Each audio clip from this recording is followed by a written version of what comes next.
Caius Monarch was dead. Darth Hollow watched from the library's balcony as his body fell and his saber clattered to the floor. As the life left his body, Hollow could feel echoes in the Force as fleeting thoughts and feelings escaped Caius's fading consciousness. He closed his eyes and focused on collecting these echoes.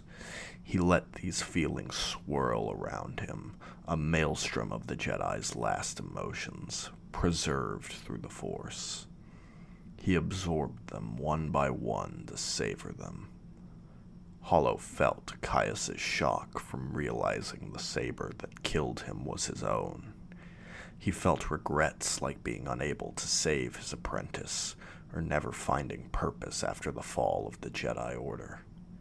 He felt Caius's hatred and anger toward Darth Abyss, the woman whose illusions had deceived him.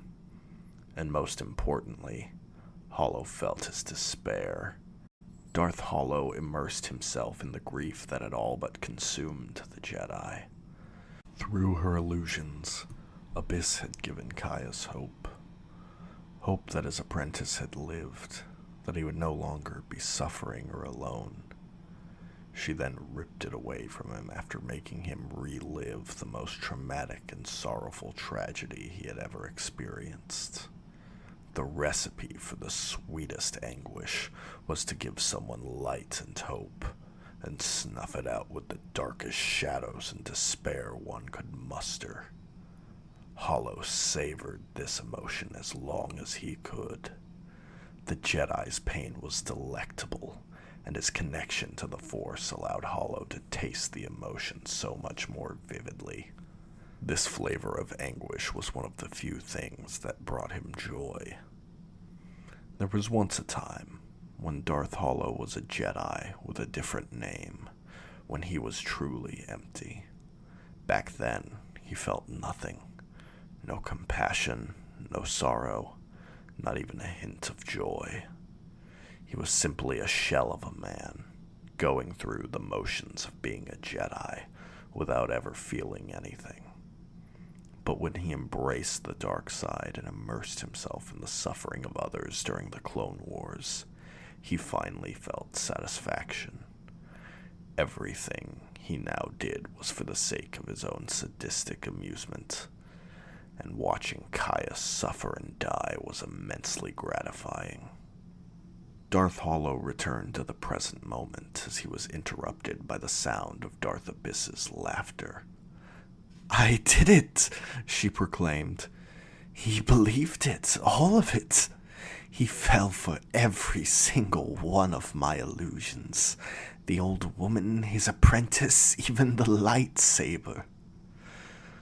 Hollow leapt from the balcony and slowly made his way toward her. "He wanted to believe them," he said. His voice was deep and pronounced. "Overwhelming his emotions like that made things immensely easier. Still, it is difficult to deceive a trained Jedi like him. You successfully tricked all of his senses into believing it. You even fooled his senses through the Force. I am impressed with the strength of your sorcery."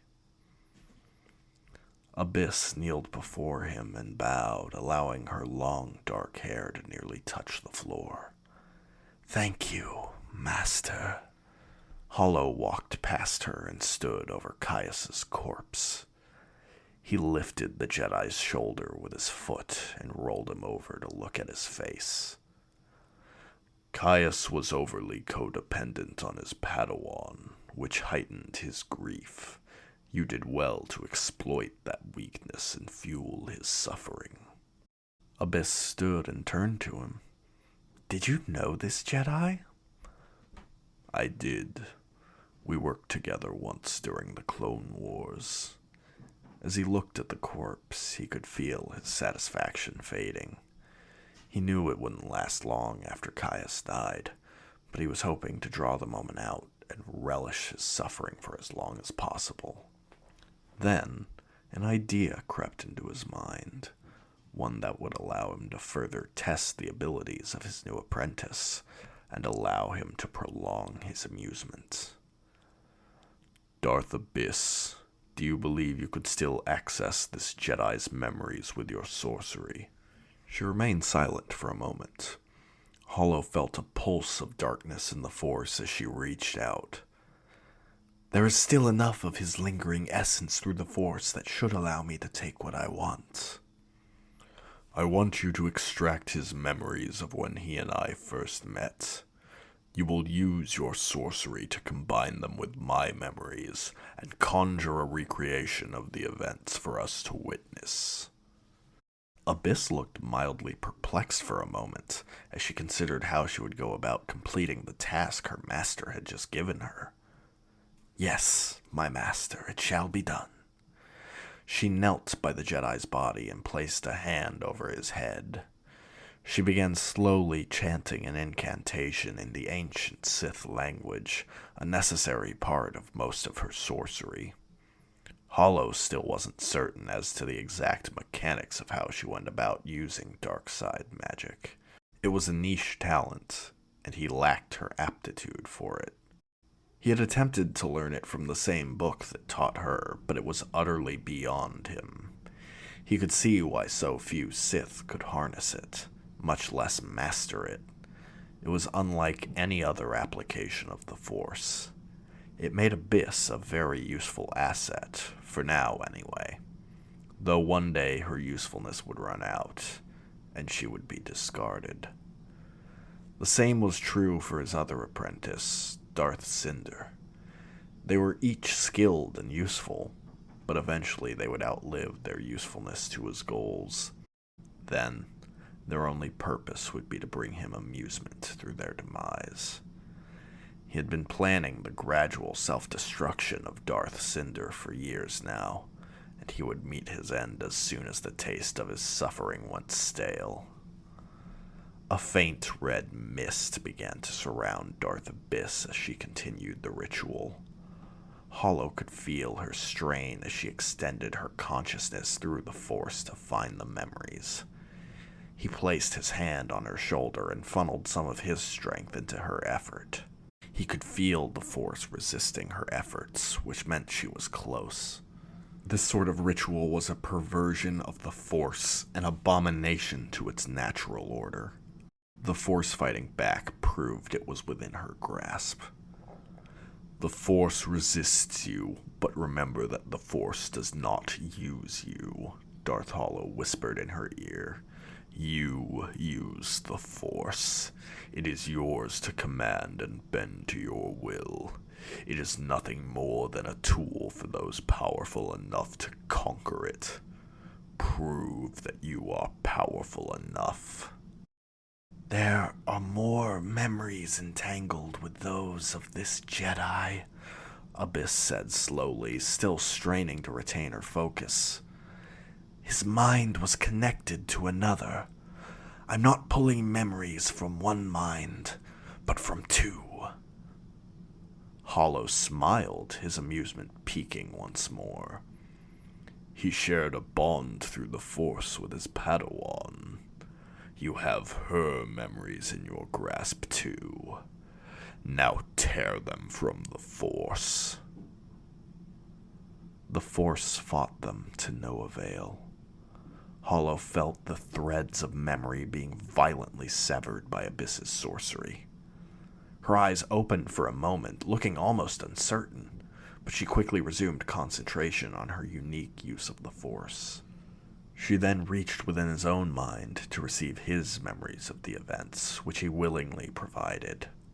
3 threads of energy through the Force began to circle them, memories from Caius, Soraya, and Darth Hollow. She began to weave them together like a seamstress fabricating immaculate clothing. It was nearly effortless the way she integrated and combined fragments of these threads to unify them into a coherent experience. Hollow knew her sorcery was powerful, but even he was surprised at how easily she fulfilled the challenge he presented her. Perhaps it was simply a testament to how this nexus of the dark side on Tulsin was able to amplify her power. Or perhaps she was even more dangerous than he had initially given her credit for. He would have to take extra effort to keep her under his thumb. When the threads became one long, unified strand of energy within the Force, Abyss began to solidify it into illusions. However, unlike the illusions she used to deceive Caius, she projected these directly into the minds of herself and Hollow. Darth Hollow immersed himself in this illusion as he prepared to relive the events and witness Caius and his failings from a new perspective. Caius Monarch handed the half-empty carton of Mantell mix to his Padawan, Soraya Treize. Caius, now a Jedi in his mid-30s, kept his long black hair tied back behind him. He wore standard Jedi robes, refusing to wear any sort of armor despite the ongoing galactic war. "You were right," he said. "This Mantell mix is certainly inferior to what we got on Ord Mantell." Soraya took the carton from him and continued eating. She was now in her late teens, though still fairly short for a human. Her hair was now cut short, save for her Padawan braid. She continued by his side, walking up the stairway toward the Jedi Temple on Coruscant. "I'm telling you, Master Caius, we could do a better job than that vendor. In fact, I think it would be a very profitable business venture," she said. "We could bring authentic Ord Mantell cuisine to Coruscant. It'd be a lot better than this. This is way more bland and stale than the real thing." "You think the Council would approve of such a business venture?" Caius asked jokingly. "I imagine we'd have to wait until the war's over before we could even bring such a proposal to their attention." "We could sidestep that issue by becoming way seekers. If one of them could become a singer, we could easily become renowned chefs." Caius laughed. "You'd become a way seeker just to sell authentic Mantell mix in the streets of Coruscant?" "You know how good it is," Soraya said with a smile. "That food is life-changing. I think bringing it here would bring a lot of light. That sounds like a worthy cause to me." She began to laugh too, unable to keep a straight face at her own joke. Caius returned the smile. He was proud of how far his apprentice had come in the last few years. He couldn't have imagined her making jokes with him like this when she had first become his Padawan. She had grown so much, not just in skill and ability, but in confidence and maturity. She wasn't ready for knighthood yet, but she would be sooner rather than later. They finally reached the top of the stairs and continued their way through the large open halls of the Jedi Temple. Caius wasn't used to seeing them so empty. There were still a handful of Jedi roaming, but not near as many as he was used to. The Clone Wars had thrust so many Jedi onto the front lines of battle, leaving few behind to dwell in the temple. The place felt different through the Force as well. Rather than a beacon of bright light, nowadays the temple felt like dim illumination at best, and a flickering light at worst. Caius turned to Soraya. "I meant to ask, have you finished your new lightsaber hilt yet?" Soraya pulled from her robes a silver hilt that looked similar to her old one. Caius noticed it was ever so slightly longer, though. "Just finished the engravings on it this morning. I'm still mad about losing my old one on Ryloth." "Well, what did you learn from that experience?" Caius asked. Soraya paused for a moment. "Not to throw my lightsaber at battle droids when I don't know where the Twilight Militia has placed their explosives?" "As long as you learned something," Caius said. "Next time you should think twice about your surroundings, or try to get more intel before we head into battle." "Yes, Master," she said. "But before we head into any more battles, I need to find a replacement Kyber crystal." Caius turned down another corridor, toward the temple's meditation chambers. "I thought about that a few days ago. I reached out to an old friend, and he told me about something that piqued my interest." Soraya waited for a moment, hoping Caius would say more. She soon realized, however, that was the extent of his statement. "What did he tell you?" she asked. Caius took another sharp turn and knocked on a door to one of the chambers. "You may enter," a gentle voice came from inside. Soraya followed Caius into the chamber as he opened the door. An old human man stood from his chair behind a small metal table. His hair was thin and gray. He had a small beard and light blue eyes. "Ah, Caius, I'm glad to see you back from Ryloth so soon," he said before turning to her. "And you must be Soraya. Caius has told me so much about you." "Soraya, this is Master Ide Kier," Caius said. "He's an old friend. He was the one who finally convinced me to petition the council to take the trials while I was still an apprentice to Gorse." "A pleasure to meet you," Soraya said with a bow. She was still caught a little off guard. Caius had never mentioned Ide Kier before, and she had expected at least a little time to rest after getting back to the temple. The war was taking its toll on her, and her frustration over losing her lightsaber was still present in the back of her mind. She had wanted a little time to meditate and center herself. She had almost no time to do that when constantly fighting in battle after battle. She really didn't want to be meeting new people, especially when Caius hadn't told her about this ahead of time. She was dying for a moment of peace and quiet, but did her best to remain pleasant. "Master Ide told me about some place interesting that might help us find a new kyber crystal for your lightsaber," Caius said. "Ah, yes," Ide said, smiling. "I've been helping a pair of fellow Jedi search the archives lately.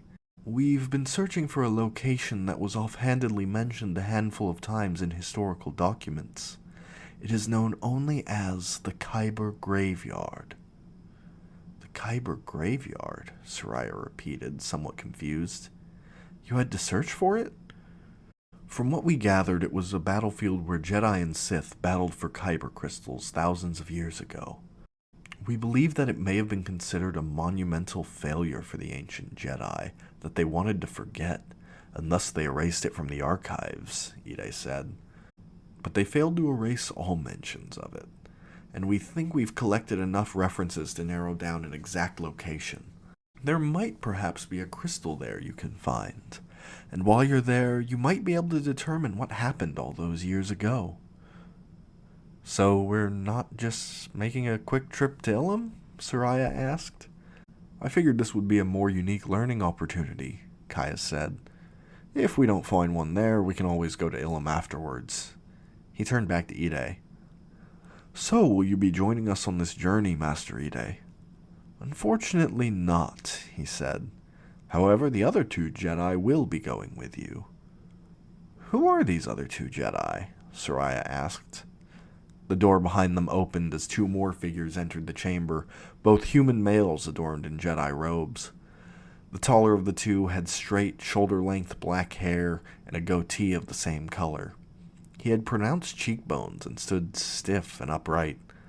His facial expression was blank, displaying no emotion whatsoever. The other individual was younger, close to Soraya's age. His hair was brown and short, save for his Padawan braid, which rested upon his shoulder. He was slightly hunched over and looked a bit somber. "And here they are," Ide said. Soraya looked in surprise at the younger of the two. "Royce?" He returned the surprised look as recognition dawned on his face. "Soraya?" She ran forward and hugged him, almost toppling the young man over. He smiled faintly and returned the embrace. "It seems these two already know each other," Ide said with a smile. "This is Master Silas Ballora and his Padawan, Royce Barron." Soraya pulled away after a few seconds. "We were both in Bergrutfa clan together as younglings," Soraya said. "He's an old friend. Master Yoda used to have special sessions with us to help us to meditate and hone our abilities to sense emotions through the Force." Royce laughed, though it sounded a bit pained. "It's been a few years since we've seen each other, though." Silas's face remained expressionless. "And what interest do you two have in the Kyber Graveyard?" he asked without a hint of curiosity in his voice. His voice was low and monotone. "We're hoping to perhaps find a new crystal for my apprentice's lightsaber," Caius said. "If we can't find one, then it's just another learning opportunity." "I'll make preparations for our departure," Silas said. I'll send Royce the details once they are sorted. We'll rendezvous at our ship and leave thereafter. He left without another word. He seems intense, Kaya said a few moments after the door closed behind Silas. He's not so bad, Royce said. He can be a little cold sometimes, but he's mostly just stoic. He doesn't open up a lot, and I think it's been rough for him the last few weeks since Shuros. He was the Jedi who survived the Battle of Shuros? Ide nodded silently. Caius exhaled deeply. That must be quite the burden to bear. Soraya looked to her master. What happened at the Battle of Shuros? From what I heard, it was the bloodiest battle of this war so far, Ide said. Immensely high casualties on both sides, including civilians. Out of all the Republic forces that fought there, only one man survived. Silas. You weren't there, Royce? Soraya asked. No, I've had to stay here in the temple. I'm not currently ready for combat, Royce said meekly. Soraya, if you don't mind, I'd like to have a word in private with Master Kier, Caius said to his apprentice. You and Royce can go and have some time to catch up with one another. Just relay the information about the rendezvous to me once Master Ballora sends it. Soraya smiled. Thank you, Master. She opened the door and led Royce out. He waved farewell to the other two Jedi before leaving. She laughed as they walked through the large, open halls of the Jedi Temple. It was surreal seeing Royce now that he was older. He was taller than her now, and he was pretty easy on the eyes, too. Feels like it's been forever, Soraya, Royce said. How have you been? I sense some turmoil within you. Soraya sighed. Royce was very perceptive, and that clearly hadn't changed in the last few years. There was no hiding how she was really feeling. She wondered if this was how Caius felt whenever she sensed his emotions while trying to keep them private. The last few years have been difficult with the war, she said with a hint of suppressed sadness in her voice. It feels like I've been fighting nonstop, just going from one battle to the next, fighting without purpose. I'm starting to wonder if the Jedi should have even gotten involved in this war. You said you hadn't been out there yet? Roy shook his head. No. Like I said, I'm not exactly ready to fight in this war yet. But I know what it's like out there. I've seen it. You've seen it? What do you mean? Royce stopped walking in front of a statue of an ancient Iktachi Jedi Master. He leaned against its base and slumped down into a seated position on the ground with his knees against his chest. He let his arms dangle over his knees as he let out a deep sigh. Soraya knelt beside him, concern visible on her face. I've been having visions for the last few years. Glimpses of events transpiring throughout the galaxy. Since the war started, they've been growing more frequent, more intense. Visions? Like the ones you used to have when we were younglings? Soraya asked. No. Those were brief premonitions and concentrated around people I was close with. Now I see glimpses of random, everyday people across the galaxy. It's not just what I see, it's what I feel. It's happening almost every night now, in my dreams. I see how this war has hurt everyone. I see the carnage.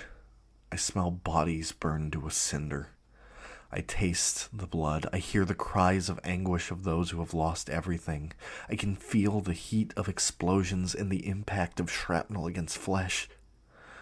Soraya placed her hand on his knee. Royce, I'm so sorry. I had no idea, she said sympathetically. Royce forced himself to smile. Thank you, Soraya. It's caused me a lot of pain, and no matter how hard I try, I can't control it. Is there anything I can do to help? Like those guided meditations we used to do with Master Yoda? I don't know, Royce said. I've tried meditations with Master Silas. We've tried controlling or suppressing them, but nothing has changed. I doubt there's anything you could do, Soraya. Maybe if I understood what you were going through, I could help, Soraya said. Show me one of your visions. Royce's eyes widened at her request. I can't do that. I wouldn't want you to go through this too. If there's a chance I can help, then I take the chance. Soraya took his hand within her own. We're Jedi. It's what we do. She smiled at her friend, trying to bring him some comfort. Royce looked away hesitantly. I don't even know if I can share that experience with you. I've never tried to do that with anyone. Soraya sat cross-legged across from Royce on the smooth stone floor in front of the statue. She rested her forearms on her knees and extended her hands with her palms facing up. Just relax. Open yourself to the Force and to me. Do you trust me? Of course, but... His voice trailed off. Royce looked at her as uncertainty silenced him. He sighed and ran his hand through his hair. Okay, I'll try. Don't let Master Yoda hear you say that, Soraya said coyly, trying to alleviate his worries. He couldn't help but smile. Fine, I'll do it. He sat up and mirrored the way she was sitting. He turned his palms face down and slowly let his hands fall into hers. Royce closed his eyes and shuddered. It's all right, Soraya said, sensing her old friend's unease. Just breathe. Slowly, his breathing began to slow. Let me see what you have seen. Feel what you have felt. You almost sound like you know what you're talking about, Royce said. I had a good teacher, she said. Open yourself to the light and embrace it.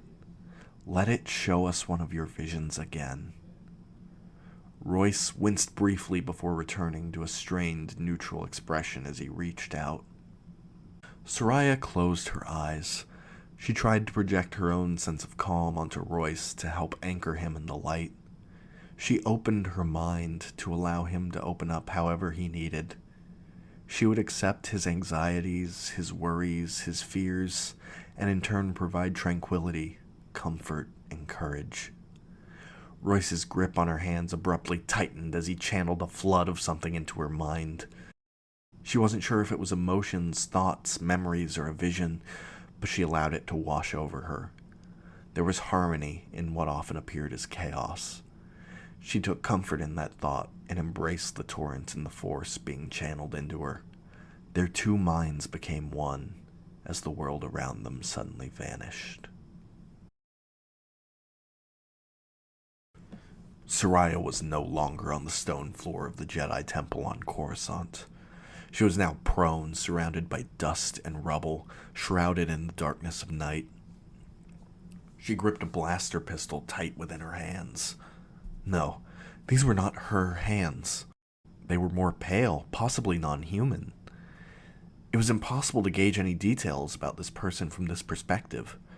Soraya knew she was seeing something through someone else's eyes, but she could feel the warm metal blaster as if it were really in her own hands. She could feel the dust in the air being inhaled by whoever this was with each panicked breath. It stung her eyes, making her squint.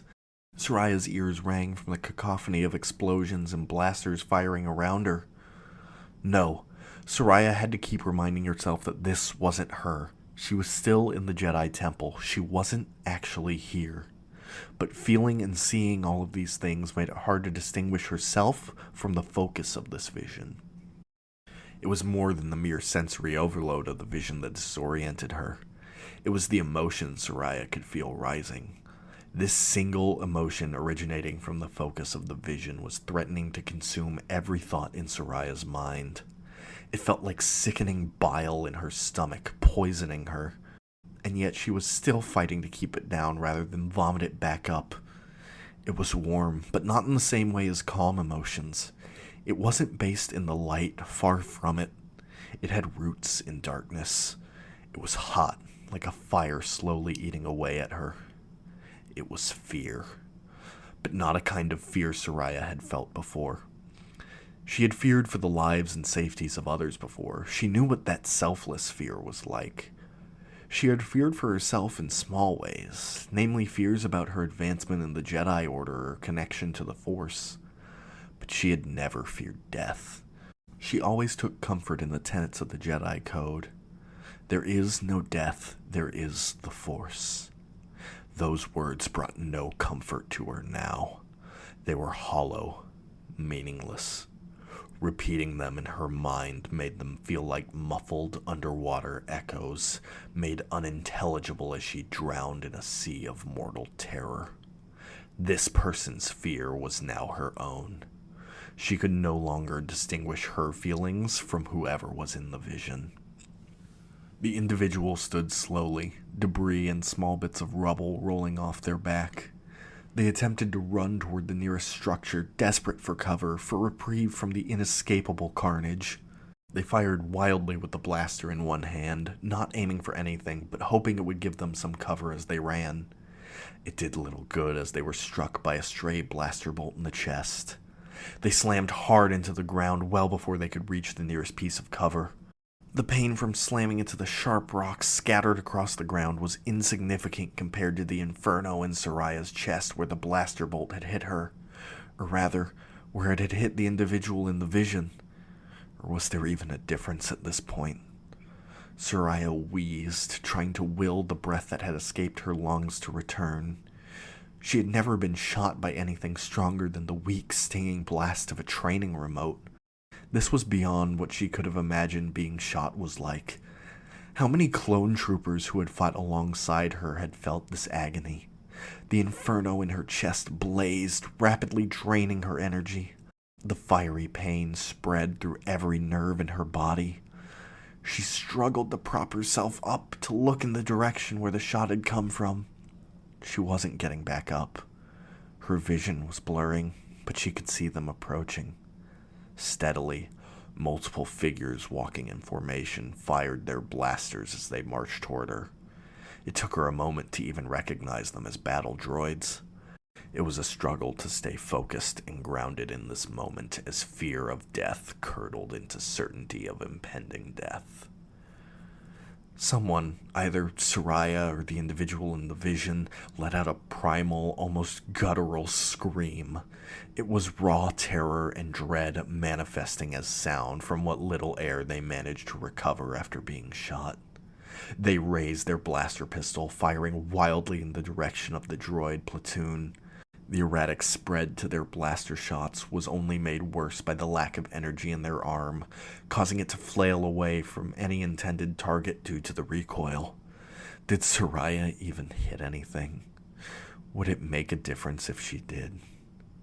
As blaster bolts flew in every direction, she knew it was only a matter of moments before her life ended. Here, there was no harmony, only chaos. It all ended in a bright flash, then nothingness. Soraya fell back and hit the stone floor hard. She heard her own scream, but had not consciously done so. Her eyes darted around her, trying to get a sense of where she was. She looked up to see a familiar statue of an Iktachi. Soraya was back in the Jedi Temple. She was herself again. Sweat coated her brow and her heart was beating faster than it ever had before. The fear was fading as she returned to herself. She clutched her chest where she had been shot in the vision. The pain had abated as well, but she was still in shock from how it had felt.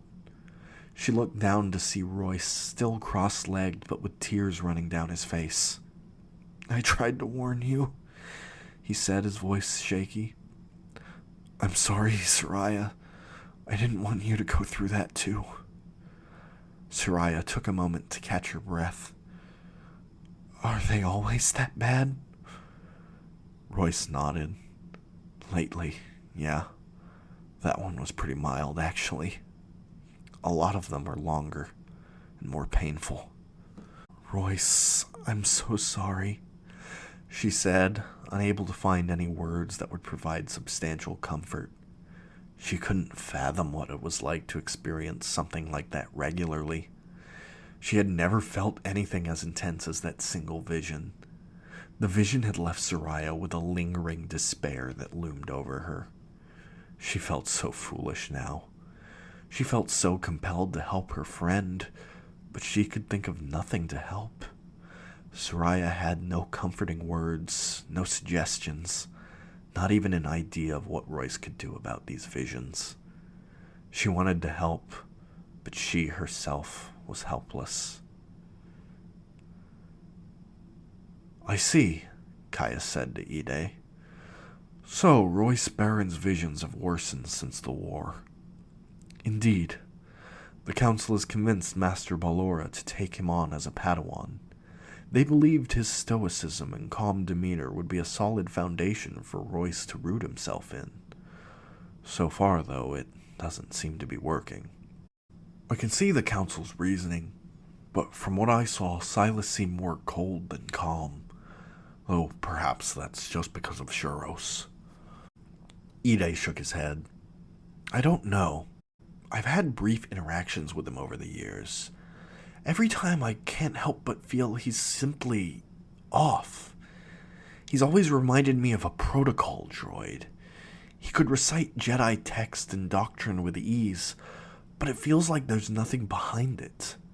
The words feel empty. It's entirely possible that he's simply taken the tenet of there is no emotion a bit too seriously, and my concern is unwarranted." Caius stroked his chin in contemplation. "So his behavior hasn't changed much since he returned from the Battle of Shuros?" "Not that I can tell. He's not exactly one to share what he's thinking or feeling, though. I wasn't able to get much out of him when we were researching. When you go to the Kyber graveyard, will you keep an eye on him? Just try and see if he needs support after what he's been through. If he's bottling it up inside, he may need help to let it out." Caius nodded. "I will. Thank you again, Ide, for giving my Padawan and I this opportunity."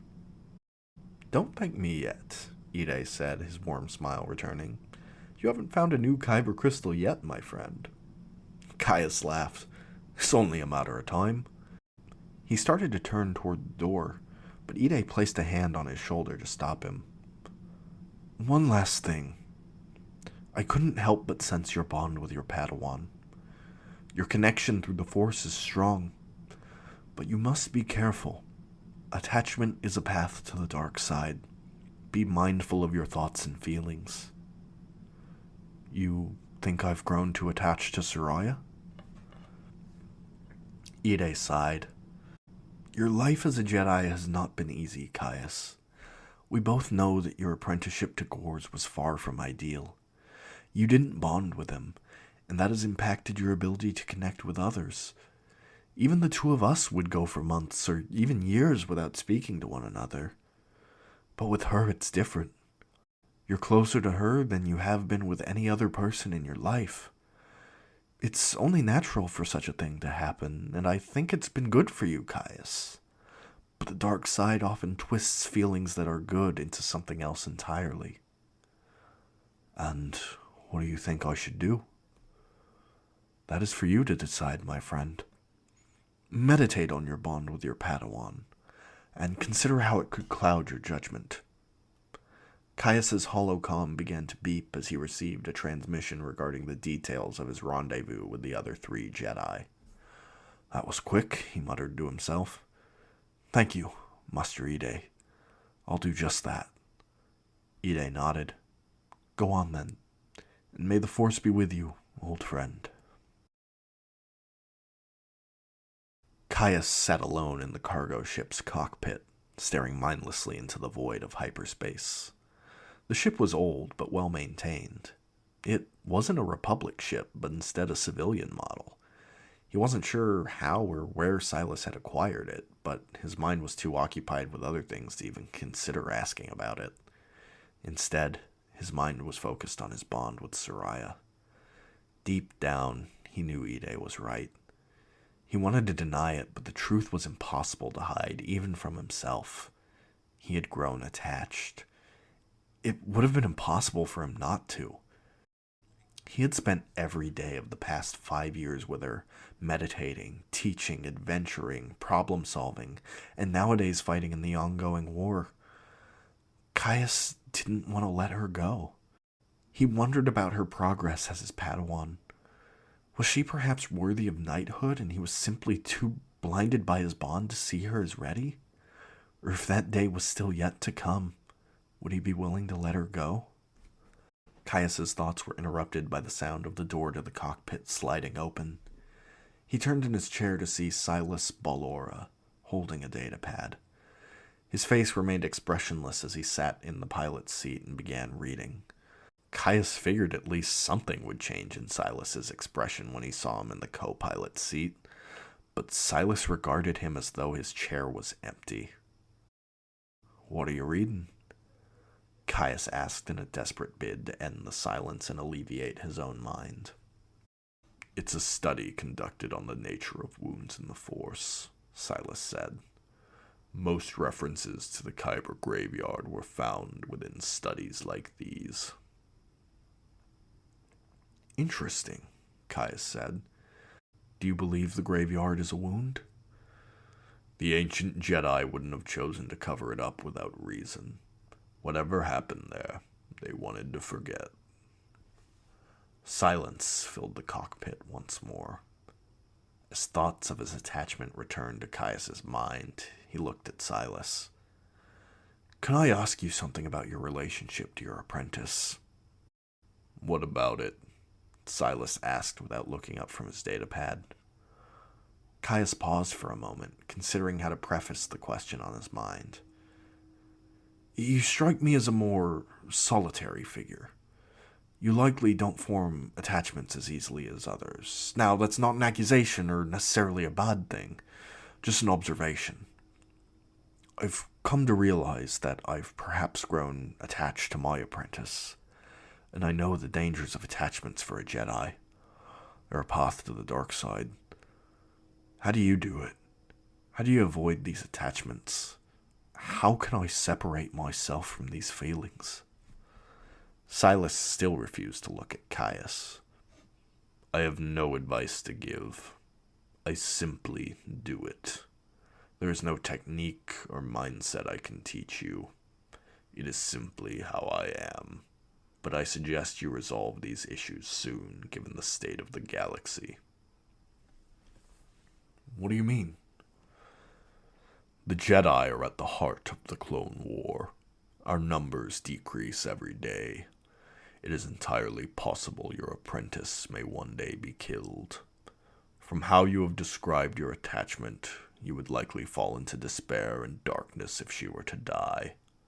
Make your peace with this possibility now, Caius, if you wish to avoid this fate." Caius sat silently as the thought consumed his mind. If Soraya were to die, what would he do? The idea chilled him, the fear of her death sending shivers down his spine. What sort of cruel galaxy would it be if it allowed Soraya to die? How empty would it be without her? In an instant, the danger of the Clone Wars felt that much more real. In previous battles, the possibility of death felt distant, as though they were above it. How foolish was he to give in to pride and hubris like that, to think they were invulnerable. It reminded him of Gorza's arrogance, and that made him feel sick. Even just recently, when they had been fighting on Ryloth, how easily could the explosion that destroyed Soraya's lightsaber have claimed her life as well? All it would take is a large enough explosion, an unexpected tactical move from the enemy, even just a stray blaster bolt. Just one mistake, one small incident on the battlefield could kill the person he cared about most. How long could their streak of good luck last? Would it just be a matter of time before misfortune caught up with them? Caius stood from his seat suddenly. He couldn't stand to be in this cockpit any longer. He opened the door and exited in a hurry. He said nothing to Silas, who reciprocated the silence Caius was growing to loathe. His dull presence was beginning to irritate him. Or maybe he was projecting his frustrations onto the blank slate of a human that was Silas Ballora. Or was there another reason he didn't want to be around Silas? Caius's mind wandered to the Jedi Code, as it often did. He considered the first foundational tenet. There is no emotion. There is peace. Was Silas's apparent lack of emotion what that was supposed to look like? Was he a man of peace? That idea didn't sit right with Caius, though he was hardly in an emotional state to come up with any logical reasoning against the idea. On the surface, he should be an almost ideal Jedi, but there was something missing. As he returned to his small, cramped chamber within the ship, he wondered how common of an issue this was for other Jedi. Ide had suggested that he would be more naturally predisposed to attachment, which almost certainly wasn't making things easier for him. But surely every other Jedi faced this struggle. How could they not? Spending the majority of their time with a single person, learning and growing with them for years, how could anyone not grow to fear that loss? These thoughts circled around his mind and weighed on his heart. He wished there was no emotion instead of this sadness and fear. Soraya had not spoken to her master since they boarded the ship. She hadn't yet told him about the vision she experienced. She was still processing it. Part of her wanted to forget it, but another part of her wanted to ponder its purpose. Why was Royce experiencing these visions with this much intensity? Was there any rhyme or reason to them? She found herself unable to focus and barely able to sleep. She had been awake for an hour now, and during that hour had failed to muster the concentration for a worthwhile meditation. Having given up on that, she chose to head to the cockpit. Inside, she saw Master Ballora alone in the pilot's seat, checking the navicomputer. He turned his head to see her, allowed eye contact for a few seconds, then turned back. "How much longer until we reach the Kyber graveyard?" she asked. "Only a few minutes left," he said. She sat in one of the passenger seats in the cockpit. "Master Ballora, may I speak with you about Royce?" He didn't respond verbally, but he gave a slight nod. "I know visions like that aren't ordinary. Premonitions or glimpses into the lives of others are rare to begin with, but I've never heard of them happening regularly with that level of intensity. Why him? Why is he experiencing them?" "His empathy is uncontrollable. It extends across the galaxy through the Force.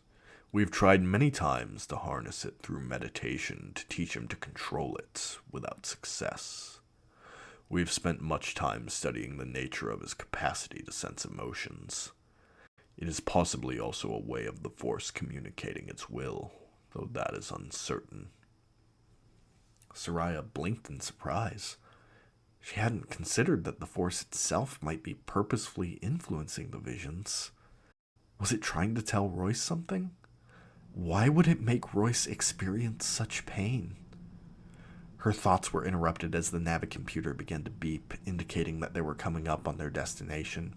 Silas reached for the ship's controls and pulled their ship out of hyperspace. As real space became visible again within the cockpit, she saw the small moon they were approaching. Some of the moon was vibrant, with oceans and extensive forests visible. However, there was a lifeless blemish in the midst of that vibrancy. It was a patch of arid, barren land that seemed to not belong with the rest of the environment. It looked almost like a scar across the moon's surface. Soraya reached out with the Force, trying to get a sense for what it was like down there. But she barely felt the Force at all. For a moment, she was terrified.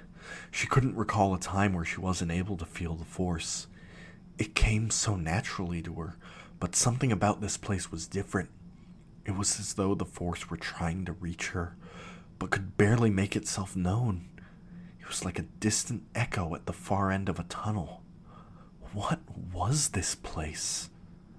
I can barely sense anything at all," she said, trying to make sense of it. "It's a wound in the Force," Master Ballora said. "What does that mean?" Soraya asked, trying to suppress the fear in her voice. "Wounds in the Force are created by catastrophes that disrupt the tapestry of the Force. These wounds are often caused by mass casualty events and can even disrupt a place's connection to the Force. That is why you are unsettled.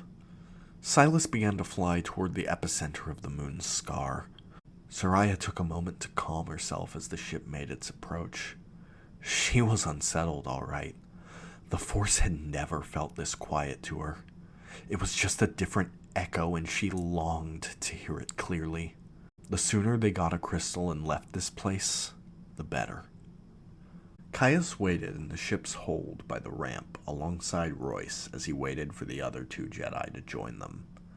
Sleep had not been kind to him that night, and now he was trying to prepare himself for the Kyber graveyard, if only to distract himself from the thoughts that had pestered him the day prior. Royce was pacing back and forth, apparently equally uneasy. There was no immediate danger here, so Caius assumed he must have internal anxieties bothering him, likely another vision. Though, perhaps it was the strange sensation of being in the presence of a wound in the Force, and how it muted one's perception of it. However, he didn't feel like it was his place to question Royce. He wasn't Royce's master, and in his current state, he wasn't sure if he could even be helpful. Soraya and Silas eventually arrived in the hold together. Caius gave a nod to his Padawan, which she returned, a silent acknowledgement of being ready for what was to come. Silas moved toward a control panel on the wall and tapped a button, causing the ramp to descend. Silas and Royce started down first, with Caius and Soraya following behind. The flat, barren landscape was covered in sand and rock, with no sign of life nearby. A few plateaus and pillars of rock were the only noteworthy landmarks nearby. Caius could feel the intense heat as he stepped outside, though a slight breeze provided some relief. His lips almost immediately felt dry in this arid place. Caius noticed something sticking out of the ground and reflecting the sunlight a few meters away. He approached and knelt to pick up the silver object. It was long and cylindrical, and instantly recognizable to all four Jedi. It was a lightsaber. It was hot to the touch. A few components appeared to be rusty, though most were intact. He couldn't feel the crystal within through the Force, though that may have been due to the wound. Caius found the activation switch and turned it on. Nothing happened. No blade appeared. Royce reached out his hand. "May I?" Caius stood and handed it to him. Royce pulled a small tool from a compartment on his belt and began to disassemble a few components. Within a few moments, he had stripped away a few pieces of it, getting closer to the crystal chamber within. Almost... got it! Royce removed one final piece of metal, exposing the inside of the saber. Instead of a kyber crystal, only ashes were inside, which were quickly swept away by the breeze. "Was that what remained of the crystal?" Royce asked. "They did call this place the Kyber graveyard," Caius said. "Kyber crystals don't naturally decay like that. Someone or something killed the Kyber." "How is that even possible?" Soraya asked him. Nobody had an answer. She turned and began to scan their surroundings.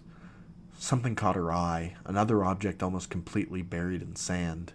It looked to be just a rock at first glance, before she recognized it as rusted metal. Another lightsaber. She plucked it from the ground and held it up to the others. They were still just a few meters away from their ship, and they had already found two ancient lightsabers? Soraya took another look around them, using one hand to block the glare from the bright sun. She noticed more objects buried in the sand stretching out in the distance. Dozens of them, spread out and buried to various degrees in the sand. Dozens of lightsabers, and those were just the ones visible in the immediate area. How many Jedi had died here on this moon? Whatever created the wound in the Force had killed all of these Jedi, maybe even their Kyber crystals as well. One by one, the four Jedi began disassembling the sabers. Each one held only ashes. Nothing but remnants of death scattered across the scar on this moon. After a few minutes of fruitless scavenging, Silas spoke up. Perhaps it would be beneficial if we spread out a bit and explore independently. You want us to split up? Caius asked.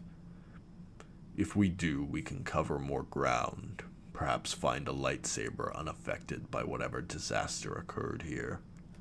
Or if there was any natural kyber that grew here, some of it may have survived. There is no danger here, and we can stay in touch via comlink. Caius looked to his apprentice for a moment. He was hesitant, but couldn't argue with Silas's reasoning. Stay in contact, he said to Soraya. Let me know if you find anything at all. Yes, master, she said. She began to walk away, but stopped to take one last look at Royce. After a moment, she started again toward one of the plateaus in the distance. Royce began walking at a slower pace on a path close to Soraya's. Caius watched his apprentice leave, fighting every instinct in his mind to stop her and accompany her. Why was he feeling this way? There was no imminent danger here. This place was enigmatic and eerie, but hardly threatening. Was his attachment so deep that he really struggled this much to let her go out on her own, even for a little bit? She would inevitably have to spend some time on her own to prepare for her life as a Jedi Knight, and yet it filled him with fear and dread to see her alone. Caius looked to see Silas walking away as well. Realizing he should probably start investigating elsewhere, he began to walk alone into the wasteland. He paid little attention to where he was going. He walked past several lightsabers left scattered in the sand. There was no sense in searching them for crystals. Whatever had happened to the crystals and the sabers near the ship likely happened to these ones too. He gave them little thought. His thoughts were somewhere else entirely. They were with his apprentice. He could not separate his thoughts from her, as he could not separate his fears from himself. He stopped walking as he nearly lost his footing. He just barely kept himself from falling into a sizable pit in the ground. He needed to be in the moment rather than letting his thoughts wander. Caius wasn't even sure how long he had been walking, lost in his own mind. He hadn't seen any other holes in the ground aside from this one. Curious, he looked down into the pit. It was dark, though the sun provided some illumination. It went down almost 3 meters to a rocky floor. He supposed this could be worth looking into, as it was the only variance he had noticed in the geography thus far. He dropped into the chasm, landing on his feet. Beyond the small circle of light on the ground beneath him, he was surrounded by darkness. He pulled his lightsaber from his belt and activated it, using its blade to illuminate his surroundings. The blue light revealed that he was in a small cavern. He moved the blade closer to the cavern's wall and noticed a symbol crudely etched into the stone walls. It was the insignia of the Jedi Order. Holding his lightsaber in front of him to help guide his path, he slowly moved along the walls of the cave. His surroundings narrowed as he found himself moving through a small tunnel which led to another chamber. In this chamber, however, there was light. Something in the corner of this chamber was emitting small glows of multiple colors. Caius froze when he saw something silhouetted against the lights. It looked humanoid, though it didn't appear to be facing him. Caius gripped his lightsaber tighter and pulled it closer to his body, readying himself to fight if he had to.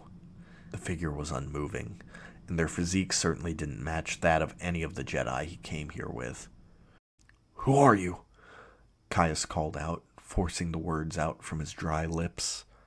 He stayed still, waiting for whoever this was to respond. He waited, but no response came. He slowly moved toward the silhouette, trying to flank them from the right side. The figure remained completely still as Caius approached. As he got closer, Caius got a better look at the figure's positioning. He was standing upright, with one hand outstretched toward the glowing lights on the wall. Caius didn't dare move his eyes away from the figure to see what the light was, fearing that a momentary distraction would provide an opportunity for this individual to attack. But as he got a closer look at the figure, Caius realized that wouldn't happen. He held his lightsaber half a meter away from the figure to confirm his suspicions. It wasn't a man, but rather a statue of one. It was made of black stone and had few distinguishing features. He appeared to be wearing robes, though he carried no lightsaber. It was impossible to tell if the figure was meant to represent a Jedi or a Sith. Caius turned to face the lights along the cavern wall. Directly adjacent to the statue's outstretched hand was a small patch of multicolored crystals emitting the mysterious light. They were kyber crystals. In this dead, barren land, one small patch of life had survived. Caius deactivated his lightsaber and gently placed his hand on the cavern's wall. As he did, one crystal came loose and began to fall toward the ground. Caius moved his hand to quickly catch it. He looked down at it, seeing a yellow crystal. It didn't fall by chance. Though its presence was weak here, the Force had almost literally dropped this crystal into his hands. This was the crystal his apprentice was meant to have. With his mission accomplished, Caius turned to leave. Facing the statue, a haunting series of questions entered his mind. Why was there a statue here, in the middle of this cave? This was hardly the place for some sort of monument. Why was it left by what appeared to be the sole patch of kyber remaining on this moon? That's when he realized that this wasn't a statue at all. This used to be a person, once a luminous being in the Force, now turned to stone by whatever tragedy befell this place. Caius stared at its outstretched hand toward the kyber as the pieces fell into place in his mind. This man had used his final moments to somehow use the Force to protect this small patch of kyber. Rather than try and protect his own life, he chose to guard these crystals, knowing they could be used for good. It was a noble end. He turned his lightsaber back on and used its light to guide him out of the cave. Silas Ballora glanced down at his datapad. He was nearing the exact coordinates that he had found in reference to the kyber graveyard. He was glad to be alone for this. When Ide Kier had suggested that 2 additional Jedi join them on the journey, Silas worried he might not be able to find a moment of solitude. Luckily, manipulating Caius and his Padawan was trivial. They inherently trusted him, and he took full advantage of that trust. He found a cave leading into a rocky plateau and walked into it. He was almost there now. He could feel it. The Force felt faintest here, which meant he was nearing the epicenter of whatever had created the kyber graveyard. He didn't have to consult the datapad to know he had found it. He came upon a large, circular room in the cave. There was text and sigils carved into the ground here, indecipherable to him. Silas began to scan these markings with his datapad, ensuring he would have a copy of them. It would be useful in his research to come. Whatever ritual these sigils and glyphs had been used to perform, it had created the wound in the Force. Silas wondered what it would be like to orchestrate a tragedy so great that it could scar something as eternal as the Force. Silas thought back to Shuros and the bloodshed he had witnessed there. He could recall it vividly. That battle had changed his life forever. He remembered stumbling out of the wreckage of his Venator that had just crashed into the capital city of Shuros. He had knelt in the rubble of buildings at a river of blood. The scent of fire and ashes filled his nose as he absorbed his horrifying surroundings. Thousands around him had died. Hundreds more had been screaming in agony.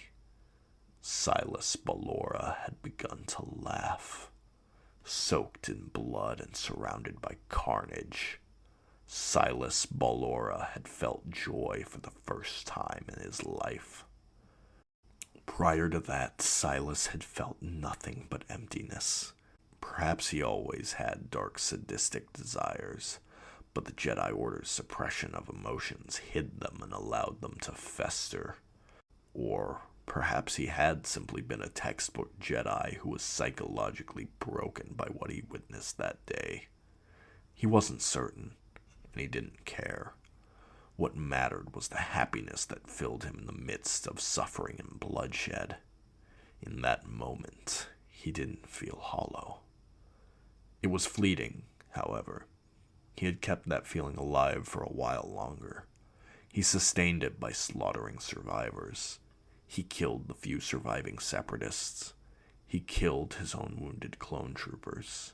He killed the civilians who saw what he had done. Their pain and deaths had a flavor in the Force unlike anything he had ever tasted. It was sweet and savory, and he wanted more. But he knew he couldn't. He knew if he left the Order to become a ruthless murderer, the other Jedi would hunt him down and eliminate him. He wouldn't last long. He had to be more clever, and more importantly, he wanted it to be bigger. He wanted to see how much suffering and death he could cause in a single stroke. When he returned to the Jedi Temple, he began to research wounds in the Force and the events that had caused them. Unfortunately, the exact mechanics of how they were engineered weren't documented. It wasn't surprising that the Jedi would destroy those dark secrets, but he had been hopeful that he could find something. It was the infrequent references to the Kyber graveyard that had given him hope. It was an obscure wound that could either provide him with the answers he sought, or at least set him on the path to find those answers. He knelt in the center of the largest sigil and closed his eyes. Though his connection to the Force was weaker here, he had prepared himself for this moment. At first, when he had taken Royce Barron as his Padawan, he had wondered if helping Royce with his visions could help him understand empathy through the Force, and perhaps finally feel something. Since Shuros, though, he had been studying Royce's empathy with a different purpose. He wanted to be able to feel the pain of others. He wanted to relish their suffering. He wanted to taste their anguish. And here, he wanted to be able to feel the echoes of disaster that occurred. He reached out with the Force, sensing the scar within it that originated here. He dug into the wound, searching for the truth behind it. The Force had not healed from what happened here, and Silas would tear the answers from the Force's open wound. He used his malice and depravity to draw strength from the dark side of the Force, which was far stronger here than the light. Silas couldn't see full memories, but he caught glimpses and feelings. It was enough to understand the gist of what had happened here. He saw a human Jedi cradling his young apprentice's body in his arms. He saw that Jedi, burdened with grief and fueled by hate, charge into the battlefield. Silas noticed that the battlefield looked nothing like the barren wastes of the Kyber graveyard. Instead, it was lush and lively like the rest of the moon. The Jedi cut down 6 Sith Lords in battle, but looking around at the battlefield around him, there were far more Sith than Jedi. The Jedi would soon lose this battle, and this moon's supply of Kyber crystals. The Jedi's hate surged within him. He saw the Jedi carve the circles into the floor of the cave, filling them with the symbols he did not understand. Another Jedi, an Ithorian, ran into the room to try and stop him. The Ithorian was cut down before he could draw his saber. The Jedi wanted revenge, and he would not stop until he achieved it. He saw the Jedi standing where Silas knelt now, surrounded by the exact same runes. The Jedi removed the Kyber crystal from his lightsaber and placed it in front of him. Suddenly, the runes began to glow. The Jedi chanted something incomprehensible and channeled a large burst of dark-side energy from within himself into the crystal. The crystal cried out in agony through the Force before shattering. It unleashed a massive shockwave of energy, instantly disintegrating the Jedi. The shockwave extended out beyond the cave and into the greenery around it. Color quickly drained from the flora and fauna as they instantly withered and died. As the shockwave reached the Jedi and Sith combatants, the kyber crystals within each of their lightsabers detonated, disintegrating their owners and creating more shockwaves that carried out even further beyond. Silas could feel their cries of shock, pain, and horror as every last person who fought here died. As the last of the Jedi and Sith died, the shockwaves carried out further until their energy dissipated, leaving a trail of death and devastation along the surface of the moon. The Force itself seemed to reel in woe as thousands of people with a strong connection to it were extinguished in a few excruciating moments. As he watched it all unfold, Silas Ballora laughed as the display of tragedy filled him with joy. Soraya mindlessly disassembled lightsaber hilts and threw them back into the sand, feeling more alone than she ever had in her life. She had tried to project confidence when Master Ballora proposed splitting their group up, but she was still deeply troubled. Feeling so distant from the Force made her feel empty, like a part of her that had always been there was now just gone. She knew it wasn't really gone, just weaker here, but it still didn't feel right. But that wasn't the only thing that troubled her. There was also the fact that she was walking through a literal graveyard. Each of these lightsabers had belonged to someone. Each one represented a life lost. And now nothing but these hilts remained. They had no names, no stories, and no legacy. Just empty lightsabers and a wound in the Force. And Soraya still found herself thinking about Royce and his visions. She had thought about what Silas had said about the will of the Force. Why was the Force making him experience these visions? They were clearly causing him to suffer. Why would the Force do this to him? That's when it suddenly clicked in her mind. She had been so focused on the effects the visions had on Royce that she had missed the obvious purpose behind them. The Force was trying to compel Royce to help these people in his visions. He hadn't been fighting in the war, instead staying confined to the temple on Coruscant. He needed to help fight against the injustice and suffering prevalent throughout the galaxy. Soraya concentrated on the little bit of strength she could draw on from the Force. She reached out, straining her mind to try and sense Royce. It took her a minute, and it was starting to give her a headache, but she could sense the general direction he was in and the fact that he was close by. She began sprinting as fast as she could. She had figured it out. She could actually help him. Within just a couple minutes of running, she could see him in the distance. Royce was sitting in the sand with his arms draped over his knees. He seemed to just be staring off in the distance, facing away from her. She slowed down as she got within a few meters of him. "Royce, are you okay?" she asked gently. "It's so quiet," he said, his voice gentle and somber. "The Force is so quiet here." "I know. It's unsettling. It's beautiful," Royce said. "I don't feel burdened here. I feel alive again." "Royce, the Force isn't a burden. It's a gift." Royce stood up, still facing away from her. "How could you say that?" he asked pointedly. The gentleness was gone from his voice. "After everything it's put me through, how can you possibly say that it's anything but a curse?" Soraya was shocked. She had never heard Royce say anything harsh like that. "The Force isn't trying to torment you. I figured it out. It's trying to send you a message. Royce, the Force wants you to go out into the galaxy and help fight the suffering you witness. There is so much pain in the galaxy, and it's a Jedi's duty to fight the darkness that inflicts it." Royce turned to face her. She could see tears streaming down his face, which was currently flushed with anger.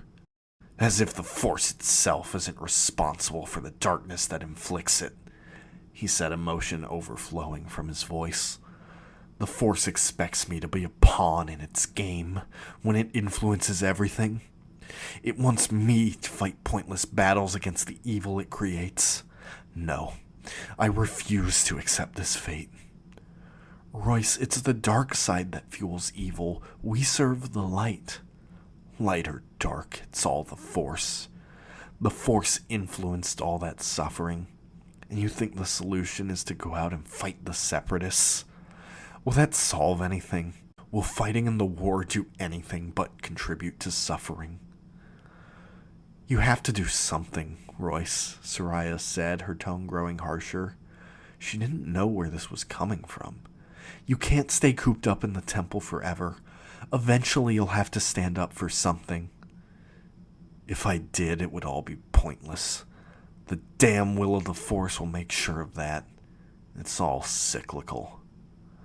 Cyclical? What are you talking about? Royce exhaled sharply in a vain attempt to maintain some semblance of composure.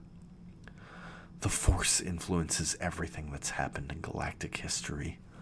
Light will reign only to be usurped by darkness, and light will inevitably conquer and control once more. It's a cycle, and it's happening again, and it won't ever change. It's simply what the Force does, and it makes everything we fight for meaningless. Why fight to preserve a light that will fade no matter what?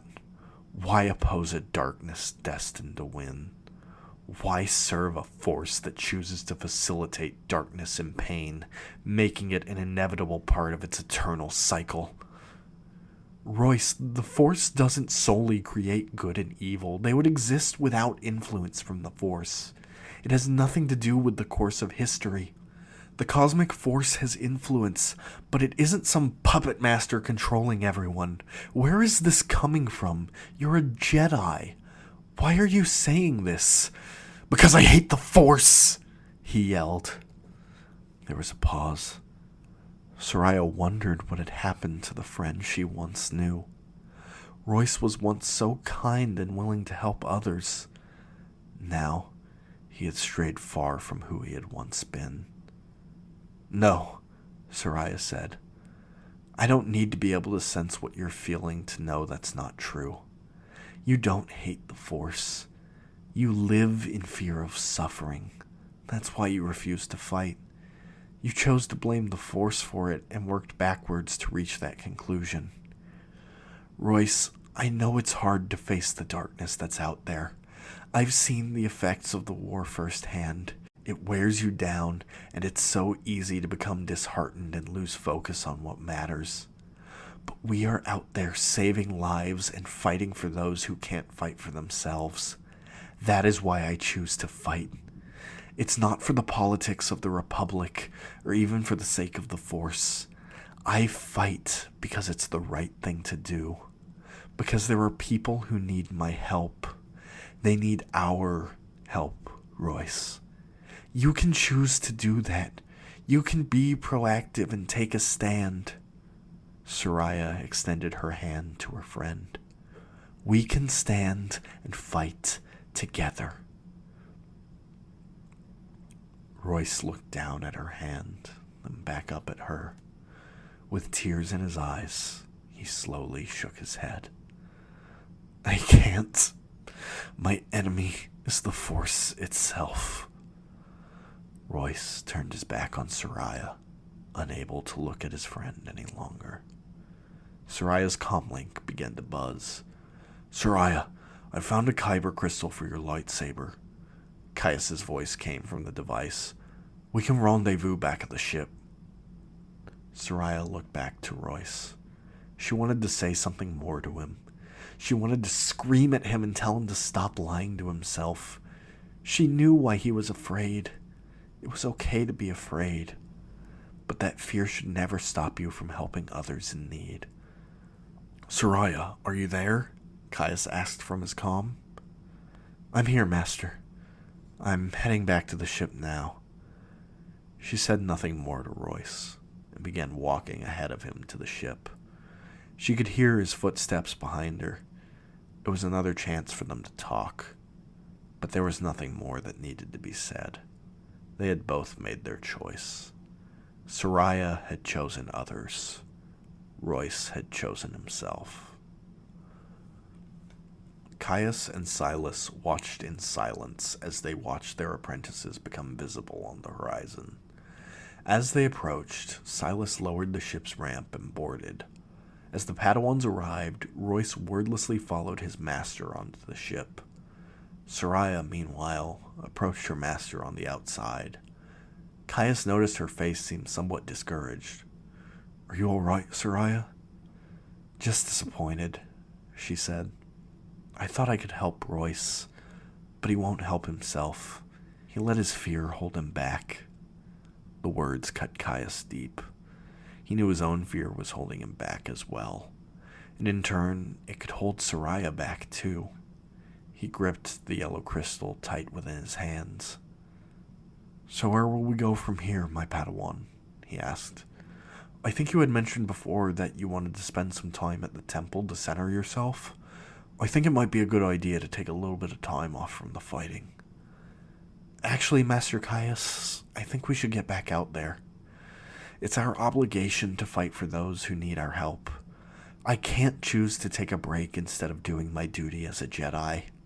I can't choose myself over others." Caius tried to remain composed.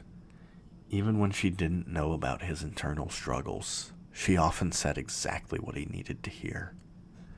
He reluctantly outstretched his hand, holding it over hers. He opened his hand and let go of the kyber crystal. The yellow crystal landed in her open hand. "Thank you, Master Caius," she said. She immediately began removing parts of her lightsaber to insert the crystal within it. Caius watched her, thinking toward the future. There was still some lingering fear within him. He couldn't choose to abandon it entirely, but he could choose to do what he knew was right. He would do what he could to protect Soraya on the battlefield. He knew his attachment would be an ongoing issue for him, but he wouldn't let it hold her back. As she reassembled her lightsaber, Soraya turned back to face her master. The bright golden blade shot out from the hilt as she looked at it in awe. "It might take me a while to get used to it not being green," she said somewhat jokingly. Caius smirked. "It suits you," he said. "Come now, let's get back on the ship and leave this desolate place behind us." She nodded and followed him up the ship. "Thank you, Master Caius, for everything." Silas sat in the cockpit and watched as Royce took a seat in the co-pilot's chair. He looked despondent and deeply saddened. Silas had to suppress a smile. Since Shuros, he had become amused with Royce's capacity to wallow in his own misery. It provided its own unique flavor of anguish through the force that satisfied his palate. "What did you think?" Silas asked. "What?" Royce said. His thoughts were on someone else entirely. "What did you think of being in proximity to a wound in the Force?" "I felt more relieved than I have in years. I think you're right. I think this galaxy would be better off without the Force." "Do you really think it's possible?" Silas smiled. The seeds of doubt he had spent the last few weeks planting in his mind were already flourishing. The boy's blind trust in him was so easily exploited. "There is sufficient evidence to suggest it. There are life forms that exist outside of the bounds of the Force, and beings with inherent immunities to it. Theoretically, it should be possible to harmlessly separate the Force from the galaxy and sever its control and influences over us. Perhaps then the galaxy could truly find peace, and you would finally be free of it." Royce seemed to relax at the very idea of it. "Let's do it then." "It will not be easy," Silas said. "The Jedi will not approve of this. We'll have to make up a story about exploring or conducting research across the galaxy to disguise our true intent. And we may have to explore aspects of the dark side as well." "The dark side?" Royce repeated, sounding somewhat unsure. "It's all the same Force, right?" Silas said. It will simply be a means to an end. Without it, I don't think we could accomplish our goal. We must use every aspect of our enemy to our advantage. After a moment, Royce nodded. That makes sense. I trust you, Master. Silas grinned. He, of course, had no intention of actually separating the galaxy from the Force. Such a task would likely be impossible, and certainly would be contrary to his true goals. But he would enjoy leading his apprentice down a fruitless path. Royce would toil and suffer, fighting against an enemy impossible to overcome. And when he was fully broken, and his suffering became stale, Silas would kill him. After all, nothing mattered more to Silas Ballora than his own amusement. They would set off on this new path soon. This path would bring Royce Barron to ruin, and would lead Silas Ballora into a new rebirth as someone else entirely. Darth Hollow grinned as the recreation of his memories concluded. He looked toward Darth Abyss, who looked equally enthralled with the show. You did well, Darth Abyss, he said to her. Your power continues to impress me, but there is still much for you to learn. Yes, my master, she said as she fell to one knee. I will continue to study and improve my sorcery. That Jedi Caius was just the first step on our path to power. Indeed, Hollow said. There are more ancient secrets of the dark side for us to uncover, especially if we intend to create a wound in the Force the likes of which the galaxy has never seen. Make preparations to leave. We shall depart from Tolson within the hour. Darth Hollow's handheld holoprojector began to beep from his belt. He grasped it and accepted the transmission. A young man appeared in the flickering blue hologram it emitted within his hand. Darth Cinder, Hollow said in greeting. How are you settling in on Malachor? It's not too bad, he said. His speech sounded somewhat strained, as if he was carrying a heavy burden. The visions aren't as bad or frequent here. In terms of wounds in the Force, I think I can make it my current base of operations. Do you need me for anything, or should I stay here a while longer? You can remain there for now, my apprentice, Hollow said. Continue establishing your base there. Darth Abyss and I shall continue our research in the meantime. Thank you, Master. I appreciate having some time here where my visions aren't so bad. Have you found anything useful in your research on Tolson? Not particularly, though there is something you should know. Do you remember the Jedi Knight known as Caius Monarch? Yes, he was Soraya's master, Cinder said with a hint of excitement in his voice. Is he still alive? Not anymore, I'm afraid, Hollow said, making little effort to feign sadness. We found him here on Tolson, and he had gone mad with grief at the loss of his apprentice. He attempted to attack us on sight and gave us no chance to reason with him. I put him out of his misery. The lies flowed effortlessly and naturally from Darth Hollow's lips. The deception visibly saddened Cinder, which in turn pleased Darth Hollow. Then that means Soraya is also... Cinder didn't finish his sentence. I am sorry, my apprentice. I will leave you to meditate on that alone. He cut off the transmission and allowed the grin on his face to resurface. Even after 2 years, it still brought him joy to make Darth Cinder suffer in small ways. He turned to face Darth Abyss, who was holding her chin in her hand as she pondered something. What is it? Hollow asked. Abyss looked up at him. It's nothing. At least, I think it's nothing. Just thinking about something I thought I sensed when I took those memories. I think I just wasn't used to the sensation of taking things directly from the Force. Very well, then. Let's be on our way. Ide Kir awoke within his small hut in the forests of Baton to the sounds of rain and a feeling of sorrow. He could feel a distant, unmistakable echo in the force. It was a whisper in his ear that delivered a sad, clear message. His old friend, Caius Monarch, had just died. He let out a deep breath as he processed it. He knew that Caius was one with the Force now, and thus he shouldn't grieve for his friend. However, it wasn't his grief that he was worried about. He glanced around his home, looking for the guest that had been staying with him. She was nowhere to be seen. That was unusual. She wasn't usually up before he was. He slowly stood, stretching his old joints for a moment before exiting his hut. The elderly Jedi put on his boots and his cloak, raising his hood to protect him from the rain. He opened his door, stepping outside into the muddy ground.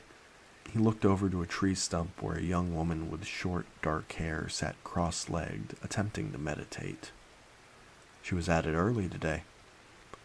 Ide admired her persistence. She meditated like that every day to try and heal her connection to the Force. It had been hampered the last 2 years since the fall of the Jedi Order. He knew these 2 years hadn't been kind to her. She didn't talk about it much, but he knew the gist of what had happened to her. He knew she had been shot and captured during Order 66. However, the New Galactic Empire didn't yet have suitable prisons constructed to hold Jedi. They attempted to keep her sedated in the meantime, but she somehow awoke and managed to escape the grasp of the Empire. She had wandered the criminal underworld, staying away from the eyes of the Empire, while looking for someone who could help her. Ide still wasn't sure how exactly she had found him, but regardless, she came asking for his help. The girl had clearly been through so much pain, and he wanted to help her reconnect with the Force. She had said she eventually wanted to find her master and reunite with him, and now Ide had to find a way to tell her he was dead. He took a deep breath and approached her. Ide slowly knelt in front of the tree stump to look the young woman in the eye. "Soraya, there's something I need to tell you," he said gently. Soraya Trey's opened her eyes, revealing the tears welling within them. "I know," she said. "I felt it. Just barely, but I could feel it. I know he's gone." No, my dear," Ide said. He took her hands and held them in his. "He isn't gone. No one's ever really gone. There is no death," he said, repeating the old teaching from the Jedi Code. "There is the Force," Soraya finished. Ide helped her to her feet. He opened his arms and allowed her to embrace him. She accepted the hug, taking a moment to grieve with him in solidarity. "Thank you, Ide. Perhaps you should take a break from meditation for the day. Come inside, get some stew, and rest. You've already made incredible progress today if you could feel the Force like that." Soraya nodded as the tears fell down her face. "I can't believe he's one with the Force now," she said quietly. "The galaxy is a darker place without him." Ide began guiding her toward the hut. Suddenly, Soraya fell to the ground. Her hands grasped the side of her head as she cried out in pain. "Soraya," Ide said, "what's wrong?" He reached out and could feel her in intense pain. Not just emotional pain. No, this pain was being caused indirectly through the Force. He could feel an invading dark presence, one that didn't belong in her mind. He placed his hand on her shoulder and tried to lend her some of his strength. He could feel the darkness extracting something from her mind before quickly vanishing, like a phantom. It was gone in a moment. "Soraya, are you okay?" She sat up, breathing in slowly. She winced in pain before trying to stand back up. She staggered for a moment, but Ide caught her and helped keep her balance. After a moment, she broke away from him and stood on her own. What happened, Soraya? Someone just tried to get into my mind, but I got something from theirs too. I saw an island, a woman performing some sort of ritual. I saw my master's body. Master Caius didn't just die. This woman killed him. And I'm going to find her.